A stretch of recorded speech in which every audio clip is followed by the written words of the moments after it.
El llamado bombazo sobre Isabel Díaz Ayuso no surge de una interpretación forzada ni de una lectura malintencionada, surge de la hemeroteca, que es uno de los pocos espacios donde la política no puede mentir sin dejar rastro. El tuit de 2015 en el que Ayuso se expresaba en términos que hoy chocan frontalmente con su discurso actual sobre Venezuela y sobre Nicolás Maduro no es una anécdota sacada de contexto, es una pieza incómoda que desarma por completo el personaje político que ella misma ha construido durante los últimos años. No porque nadie cambie de opinión, sino porque el cambio no ha sido explicado, ni reconocido, ni asumido, sino ocultado bajo una narrativa agresiva que pretende borrar el pasado en lugar de enfrentarlo. En 2015, Ayuso no era la dirigente hiperventilada que hoy utiliza Venezuela como arma arrojadiza permanente. Era una militante del Partido Popular que hablaba en redes sociales, sin la coraza comunicativa que ahora la protege. Y en ese contexto publicó un mensaje que, leído hoy, resulta demoledor. Un mensaje en el que no atacaba al chavismo con la dureza que hoy exhibe, sino que señalaba a quienes utilizaban Venezuela como arma política en España. Ese tuit, rescatado años después, no la retrata por lo que dice sobre Maduro, sino por lo que dice sobre la instrumentalización de Venezuela, exactamente lo que hoy ella misma practica de forma sistemática. La incomodidad que genera ese tuit no está en una frase concreta, está en la contradicción total con el discurso actual de Ayuso. Hoy se presenta como la gran enemiga del chavismo, como la voz que alerta constantemente del peligro venezolano, como si siempre hubiera tenido una posición clara, firme e inamovible. Pero la hemeroteca demuestra que no fue así. Que hubo un momento en el que Ayuso criticaba precisamente el uso propagandístico de Venezuela en la política española. Y ese dato desmonta el relato de coherencia que intenta proyectar. El problema no es que Ayuso haya cambiado de opinión. Cambiar de opinión es legítimo. El problema es que haya construido un discurso moralista, agresivo y acusatorio contra otros sin asumir que ella misma sostuvo posiciones muy distintas. Cuando se exige coherencia a los demás y se utiliza Venezuela como prueba de pureza ideológica, el pasado importa. Y cuando ese pasado contradice el presente, la contradicción no se resuelve atacando a quien la señala, sino explicándola. Ayuso no ha hecho eso. Ha optado por el silencio y la negación. Este tuit de 2015 no es una prueba aislada, es un símbolo de algo más profundo, de cómo Ayuso ha adaptado su discurso al viento político dominante. En un momento en el que Venezuela no era aún el espantajo omnipresente que es hoy en la derecha mediática, Ayuso no tenía problema en cuestionar su uso como arma política. Cuando ese espantajo se vuelve rentable electoralmente, su discurso cambia radicalmente. No por una reflexión profunda, sino por una oportunidad estratégica. Y esa adaptación oportunista es lo que queda en evidencia. La reacción de su entorno ante la aparición del tuit es reveladora. No hay una explicación clara, no hay una contextualización honesta, no hay una reflexión sobre la evolución de su pensamiento. Hay ataques, descalificaciones y acusaciones de manipulación. Se intenta presentar el tuit como irrelevante, como una broma, como algo sacado de contexto. Pero lo que molesta no es el contexto, es el contenido. Porque el contenido demuestra que Ayuso no siempre pensó lo que ahora dice pensar. Y eso, para alguien que basa su liderazgo en la confrontación ideológica permanente, es un problema serio. Este episodio pone de manifiesto el uso profundamente cínico que Ayuso hace de Venezuela. No le interesa el país, no le interesa su gente, no le interesa su historia. Le interesa como herramienta de ataque. Y cuando esa herramienta no era útil, no la utilizaba. Cuando se vuelve útil, la convierte en eje central de su discurso. El tuit de 2015 demuestra que no hay una convicción profunda detrás, hay cálculo. Y el cálculo, cuando se descubre, erosiona la credibilidad. Además, este caso vuelve a poner sobre la mesa una cuestión incómoda para la derecha española, la memoria selectiva. Ayuso exige constantemente a otros que rindan cuentas por declaraciones pasadas, por decisiones antiguas, por fotos viejas. Pero cuando es su propio pasado el que aparece, pide comprensión, olvido o directamente silencio. Esa doble vara de medir es uno de los rasgos más claros de su forma de hacer política. Y el tuit de 2015 actúa como un espejo incómodo que devuelve esa incoherencia. El intento de borrar o minimizar este episodio demuestra hasta qué punto Ayuso ha construido su liderazgo sobre un relato muy frágil. Un relato que no admite grietas ni matices. Cualquier evidencia que lo contradiga se convierte en una amenaza. Por eso la reacción es tan defensiva. No se trata de un tuit, se trata de lo que representa. Representa que el personaje político no es tan sólido como se pretende. Que hay contradicciones, cambios oportunistas y silencios estratégicos. Este primer tramo del guión deja clara una idea fundamental. El problema no es un mensaje de 2015, el problema es que ese mensaje contradice una narrativa actual construida sobre la exageración y el ataque constante. Ayuso no está siendo retratada por haber dicho algo concreto en el pasado, está siendo retratada por no asumir que su discurso ha cambiado radicalmente sin dar explicaciones. Y en política, cuando se exige pureza ideológica a los demás, la hemeroteca no perdona. Aquí empieza el desmontaje de una coherencia ficticia. No desde el insulto ni desde la caricatura, sino desde la memoria. Porque la memoria es lo único que no se puede controlar del todo. Y cuando aparece, como en este caso, obliga a hacerse una pregunta incómoda que Ayuso preferiría evitar. ¿Cree realmente lo que dice hoy o dice hoy lo que cree que le conviene decir? Esa pregunta, una vez formulada, ya no se puede borrar. El tuit de 2015 que hoy retrata a Isabel Díaz Ayuso no es relevante solo por su contenido literal, sino por todo lo que revela sobre la construcción artificial de su personaje político actual. No estamos ante un simple cambio de opinión con el paso del tiempo, estamos ante una mutación estratégica del discurso en función de lo que resulta rentable en cada momento. En 2015, Venezuela no ocupaba el lugar central que hoy tiene en la propaganda de la derecha española. No era todavía el tótem discursivo que se agita para cerrar cualquier debate social.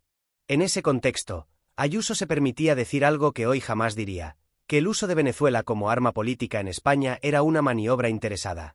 Esa afirmación, vista desde hoy, es devastadora porque desmonta el núcleo de su retórica actual. Lo que ese tuit pone sobre la mesa es una verdad incómoda para Ayuso y para el Partido Popular, que la indignación con Venezuela no es constante ni coherente, es oportunista. Aparece cuando conviene y desaparece cuando deja de ser útil. En 2015, Ayuso no necesitaba presentarse como azote del chavismo porque ese papel todavía no generaba los réditos que genera hoy. El clima político era otro, las prioridades mediáticas eran otras y el uso de Venezuela como espantajo no estaba tan consolidado. Ayuso, entonces, no tenía ningún problema en criticar a quienes metían a Venezuela en el debate español de forma interesada. Hoy hace exactamente eso que criticaba. Este giro no se explica por una reflexión ideológica profunda ni por un proceso de aprendizaje político. Se explica por una adaptación al ecosistema mediático de la derecha radicalizada. Ayuso no lidera ese ecosistema, lo interpreta. Aprende que funciona, que genera titulares, que provoca indignación y que moviliza emocionalmente a su base. Venezuela se convierte así en una herramienta retórica perfecta, lejana, compleja, fácilmente queriquecheraisevel y cargada de connotaciones negativas. El tuit de 2015 demuestra que Ayuso es plenamente consciente de ese mecanismo, porque en su momento lo denunció. La clave del escándalo no es que Ayuso haya cambiado de discurso, es que haya construido una identidad política basada en una supuesta coherencia moral que no existe. Ayuso no se presenta como alguien que ha evolucionado, se presenta como alguien que siempre ha tenido razón. Se coloca en una posición de superioridad ética desde la que acusa, señala y descalifica a otros por sus supuestas simpatías con el chavismo. Esa postura es insostenible cuando aparece un mensaje propio que demuestra que ella misma cuestionaba ese marco hace no tanto tiempo. El tuit de 2015 también desmonta otro elemento central del relato de Ayuso, la idea de que su discurso actual es fruto de una convicción profunda y no de una estrategia. Si fuera una convicción, habría rastros coherentes en el tiempo. Habría una línea argumental reconocible. Pero lo que muestra la hemeroteca es una discontinuidad absoluta. Un antes y un después marcado no por una reflexión pública, sino por un cambio en las condiciones políticas. Ayuso no explica ese salto porque explicarlo implicaría reconocer que su discurso es instrumental. La reacción de Ayuso y de su entorno ante la reaparición del tuit es especialmente reveladora. No hay una explicación honesta del cambio de postura. No hay una reflexión del tipo pensaba esto y ahora pienso otra cosa por estas razones. No hay asunción de contradicción. Lo que hay es negación, minimización y ataque. Se intenta ridiculizar el tuit, presentarlo como irrelevante o como una frase sacada de contexto. Pero el contexto no la salva, la empeora. Porque el contexto demuestra que Ayuso sabía perfectamente lo que hacía cuando criticaba el uso interesado de Venezuela. Este episodio también revela una relación muy problemática con la memoria. Ayuso exige constantemente memoria selectiva hacia los demás. Recupera tuits antiguos, declaraciones pasadas y fotos incómodas para atacar a adversarios políticos. Pero cuando la memoria se vuelve contra ella, reclama olvido, comprensión o directamente silencio. Esa asimetría no es casual, es estructural. La memoria solo es legítima cuando sirve para atacar al otro, nunca cuando obliga a mirarse a uno mismo. El uso actual que Ayuso hace de Venezuela no solo contradice su pasado, también confirma que su discurso no está diseñado para informar ni para analizar, sino para cerrar conversaciones. Venezuela se utiliza como palabra freno, como etiqueta que invalida cualquier propuesta social sin necesidad de discutirla. Ese uso es exactamente el que Ayuso cuestionaba en 2015. Y eso es lo que convierte el tuit en una prueba tan incómoda. Demuestra que ella sabe que ese uso es manipulador y aún así lo practica. Hay además un elemento de cinismo político difícil de ignorar. Ayuso habla hoy de Venezuela con un tono apocalíptico, como si fuera una tragedia moral que exige posicionamientos extremos. Pero ese tono no aparece cuando Venezuela no es útil para su discurso interno. No aparece cuando se trata de analizar seriamente las causas del conflicto, ni cuando hay que hablar del impacto de las sanciones internacionales, ni cuando toca reconocer la responsabilidad de actores externos. Venezuela solo importa como arma retórica. El tuit de 2015 demuestra que ese desinterés no es nuevo, solo ha cambiado la forma de instrumentalización. Este caso también pone en evidencia cómo se construyen los liderazgos mediáticos en la derecha actual. No se construyen sobre coherencia ideológica, se construyen sobre capacidad de confrontación. Ayuso destaca no por la solidez de sus argumentos, sino por la agresividad de su discurso. Y para sostener esa agresividad necesita enemigos claros, simplificados y moralmente cargados. Venezuela cumple ese papel a la perfección. El problema es que cuando se revisa su trayectoria, queda claro que ese enemigo no siempre fue enemigo. Fue adoptado cuando resultó rentable. El tuit de 2015 no es un error de juventud ni una frase desafortunada.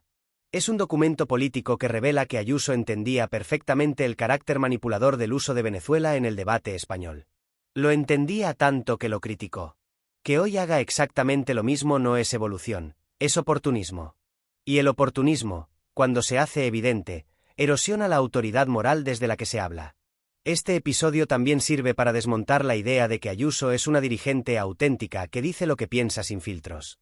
El tuit demuestra lo contrario, que su discurso se adapta al contexto, que cambia cuando cambia el viento político y que no hay una línea de pensamiento estable detrás. La autenticidad que proyecta es una puesta en escena cuidadosamente calculada. Funciona mientras no se revisa el pasado. Cuando se revisa, aparecen las costuras. La aparición del tuit de 2015 no solo pone en cuestión la coherencia personal de Isabel Díaz Ayuso, sino que expone de forma muy clara el mecanismo mediante el cual se fabrican hoy muchos liderazgos políticos en la derecha española. Ayuso no es una excepción, es un producto especialmente eficaz de un modelo que premia la confrontación constante, la simplificación extrema y la desmemoria selectiva. El problema es que ese modelo funciona mientras nadie mire hacia atrás. Cuando la hemeroteca entra en juego, el castillo de naipes empieza a temblar. Ayuso ha construido su figura pública sobre la idea de autenticidad, de espontaneidad, de alguien que dice lo que piensa sin complejos. Ese relato es fundamental para su éxito político, porque la presenta como alguien distinta al político tradicional, supuestamente libre de cálculo y de estrategia. El tuit de 2015 dinamita esa imagen. No porque diga algo escandaloso, sino porque demuestra que Ayuso es perfectamente consciente de los marcos discursivos que utiliza y de su carácter manipulador. En 2015 los señalaba, hoy los explota. Eso no es espontaneidad, es cálculo frío. El uso de Venezuela como arma política no nace de una preocupación real por la situación del país ni por los derechos humanos. Nace de una necesidad interna, construir un relato binario donde solo existan dos opciones, su modelo o el caos. Venezuela funciona como símbolo del caos absoluto, despojado de contexto y complejidad. El tuit de 2015 demuestra que Ayuso sabía que esa reducción era tramposa. Sabía que Venezuela se utilizaba de forma interesada en la política española. Y aún así, años después, decide convertirse en una de las principales difusoras de ese mismo marco. Este giro no se explica sin entender la radicalización del ecosistema mediático en el que Ayuso se mueve. A medida que la derecha española se desplaza hacia posiciones más agresivas, el discurso se vuelve más simple, más emocional y más polarizado. En ese entorno, la coherencia ideológica deja de ser un valor y pasa a ser un obstáculo. Lo que importa es la eficacia comunicativa. Ayuso entiende muy bien esta lógica y se adapta a ella con rapidez. El problema es que esa adaptación deja huellas, y el tuit de 2015 es una de ellas. La derecha intenta defenderla diciendo que en 2015 Ayuso no tenía la información que tiene ahora, o que la situación de Venezuela era distinta. Ese argumento no resiste un análisis serio. El tuit no hablaba de datos concretos sobre Venezuela, hablaba del uso político que se hacía del país en España. Y ese uso no solo no ha desaparecido, se ha intensificado. Ayuso no ha cambiado de opinión sobre Venezuela, ha cambiado de posición sobre si ese uso le beneficia o no. Esa diferencia es crucial. Este episodio también revela algo importante sobre la relación de Ayuso con la verdad. No se trata solo de exagerar o simplificar, se trata de construir un relato que no admite contradicciones. Cuando aparece una, la respuesta no es integrarla, es negarla. Ayuso no reconoce el tuit como parte de su trayectoria, lo trata como un elemento extraño, incómodo, casi ilegítimo. Pero ese tuit es suyo, y forma parte de su historia política. Negarlo no lo borra, solo lo hace más visible. La forma en que Ayuso y su entorno reaccionan ante la hemeroteca confirma esta lógica. En lugar de explicar, atacan. En lugar de contextualizar, desacreditan. En lugar de asumir, victimizarse. Se presenta la recuperación del tuit como una maniobra sucia, como un intento de desprestigio, como una obsesión. Pero nadie obliga a Ayuso a tener contradicciones no explicadas. Nadie le impide decir, pensaba esto y ahora pienso otra cosa por estas razones. Lo que no puede hacer es fingir que siempre ha pensado lo mismo cuando la evidencia dice lo contrario. Este tipo de liderazgo basado en la confrontación permanente necesita una identidad rígida, sin fisuras. Cualquier grieta amenaza el conjunto. Por eso la hemeroteca es tan peligrosa para Ayuso. No porque revele algo ilegal o inmoral, sino porque revela que el personaje es una construcción reciente, no una convicción sostenida en el tiempo. Y cuando un liderazgo se basa en un personaje, no en un proyecto, cualquier prueba de artificio genera pánico. El caso del tuit de 2015 también pone en evidencia una contradicción más amplia de la derecha española. Su obsesión con señalar incoherencias ajenas mientras exige indulgencia absoluta con las propias. Ayuso ha hecho carrera política atacando declaraciones pasadas de otros, rescatando frases antiguas y exigiendo explicaciones. Pero cuando se le aplica el mismo criterio, pide pasar página.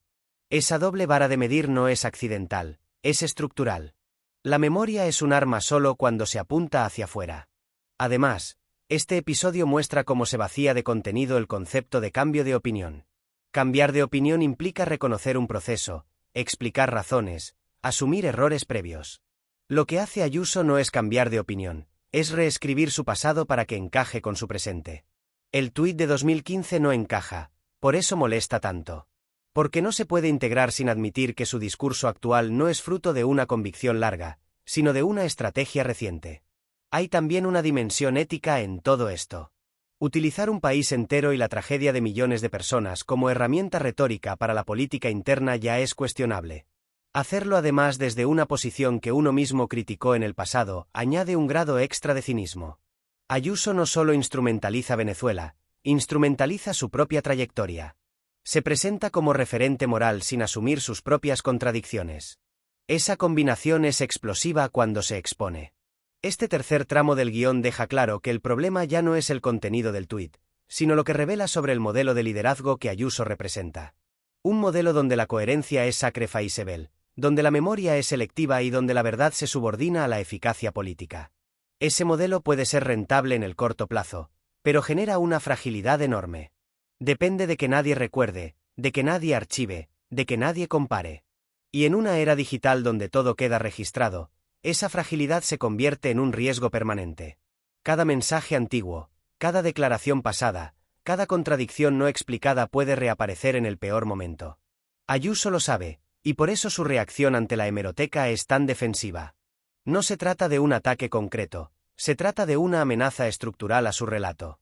Aquí el análisis avanza hacia una conclusión cada vez más clara. Ayuso no está siendo retratada por un tuit concreto, está siendo retratada por la distancia entre lo que fue, lo que dijo y lo que hoy finge haber sido siempre. Esa distancia no se puede tapar con indignación ni con ataques al mensajero. Solo se podría cerrar con una explicación honesta. Y esa explicación, hasta ahora, no ha llegado. La pregunta que queda en el aire es sencilla y devastadora. Si Ayuso sabía en 2015 que Venezuela se utilizaba de forma manipuladora en la política española, ¿por qué hoy basa gran parte de su discurso en esa misma manipulación? No es una pregunta ideológica, es una pregunta de coherencia. Y mientras no se responda, el retrato seguirá incompleto, pero cada vez más nítido. La reaparición del tuit de 2015 no solo retrata a Isabel Díaz Ayuso como una dirigente contradictoria, sino que funciona como una grieta por la que se puede observar con claridad el tipo de proyecto político que representa. No es un problema de pasado, es un problema de presente. El problema no es lo que dijo entonces, sino lo que hace ahora fingiendo que siempre pensó lo mismo. Esa falsificación retrospectiva de la propia trayectoria es uno de los rasgos más peligrosos de la política actual, porque sustituye la honestidad por el relato y convierte la coherencia en una pose. Ayuso ha construido su liderazgo sobre una narrativa de confrontación permanente, en la que ella aparece como baluarte de la libertad frente a un enemigo difuso y exagerado.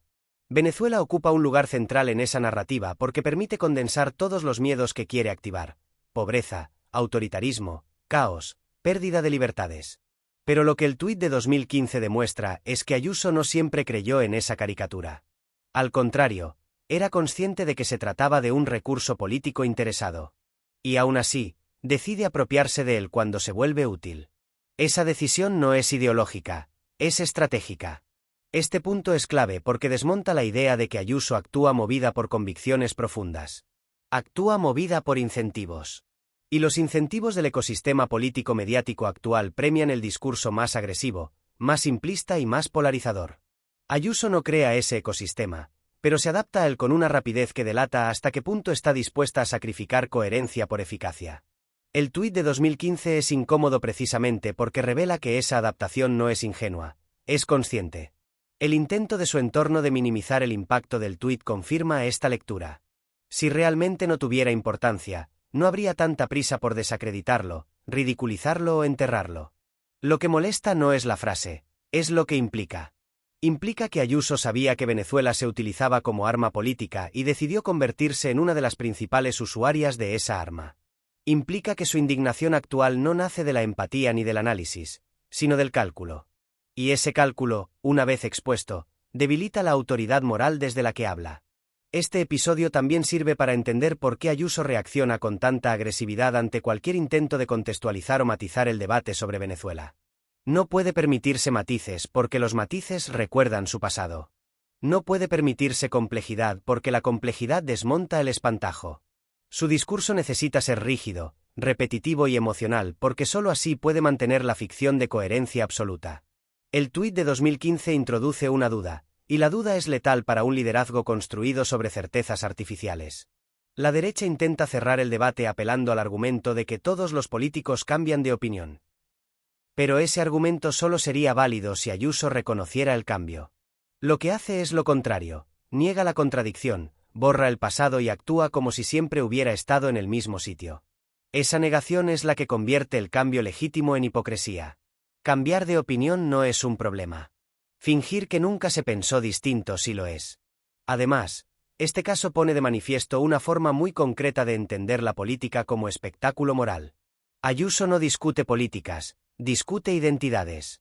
No debate propuestas, señala enemigos. Y para sostener ese esquema necesita una línea divisoria clara entre los buenos y los malos. Venezuela le permite trazar esa línea con facilidad. Pero el tuit de 2015 demuestra que esa línea no siempre existió, que fue dibujada cuando convino. Y una línea dibujada a conveniencia pierde toda legitimidad moral. Este episodio también interpela directamente a quienes consumen y amplifican este tipo de discursos. Porque Ayuso no habla en el vacío. Su éxito depende de que haya un público dispuesto a aceptar relatos simplificados y a ignorar contradicciones evidentes. La hemeroteca rompe ese pacto tácito entre líder y audiencia. Obliga a confrontar el pasado con el presente. Y cuando esa confrontación se produce, el liderazgo queda expuesto como lo que es, una construcción narrativa sostenida por la desmemoria. El tuit de 2015 no convierte a Ayuso en defensora de Maduro, como algunos intentan caricaturizar. La retrata como algo mucho más problemático, como alguien que sabía que Venezuela se utilizaba de forma manipuladora y que hoy utiliza esa manipulación sin ningún reparo. Esa es la verdadera evidencia. Y esa evidencia no se borra atacando al mensajero ni repitiendo consignas más alto. Se borra solo con una explicación honesta. Una explicación que no ha llegado porque implicaría admitir que gran parte de su discurso actual es oportunista. Este cierre deja una conclusión clara. El problema no es que Ayuso tenga contradicciones, el problema es que su proyecto político no puede sobrevivir si esas contradicciones se reconocen. Necesita una narrativa de pureza, de firmeza y de coherencia absoluta. El tuit de 2015 rompe esa narrativa porque introduce una verdad incómoda, que Ayuso no siempre fue Ayuso, que su personaje actual es el resultado de una adaptación estratégica, no de una convicción sostenida. La política democrática necesita líderes capaces de explicar su evolución, de asumir errores y de integrar su pasado en su presente. Ayuso ha elegido el camino contrario: borrar, negar y atacar. Ese camino puede funcionar mientras el ruido tape la memoria, pero la memoria siempre vuelve. Y cuando vuelve, como en este caso, deja al descubierto no solo una contradicción puntual, sino una forma entera de hacer política basada en el relato y no en la honestidad. El bombazo del tuit de 2015 no es un golpe bajo ni una anécdota de redes sociales. Es una prueba de cómo se construyen discursos que se presentan como inmutables cuando en realidad son profundamente volátiles. Es una llamada de atención sobre la fragilidad de los liderazgos que dependen del olvido. Y es también una advertencia: en una era donde todo queda registrado, la coherencia no se puede fingir eternamente. Este guión se cierra con una idea esencial: la hemeroteca no juzga, solo recuerda. Y lo que recuerda en este caso es que el discurso de Ayuso sobre Venezuela no nace de una convicción profunda, sino de una estrategia adoptada cuando resultó rentable. Esa constatación no la derriba de inmediato, pero sí la retrata. Y una vez retratada, cada nueva arremetida moral pierde fuerza, porque ya no se escucha desde la autoridad, sino desde la contradicción. La pregunta final queda abierta y pesa más que cualquier ataque: ¿qué valor tiene un discurso político cuando se demuestra que podría haber sido exactamente el contrario si el contexto hubiera sido otro? Esa pregunta no se responde con indignación ni con gritos. Se responde con honestidad. Y mientras esa honestidad no llegue, el tuit de 2015 seguirá ahí, recordando que el personaje no siempre fue quien dice ser hoy.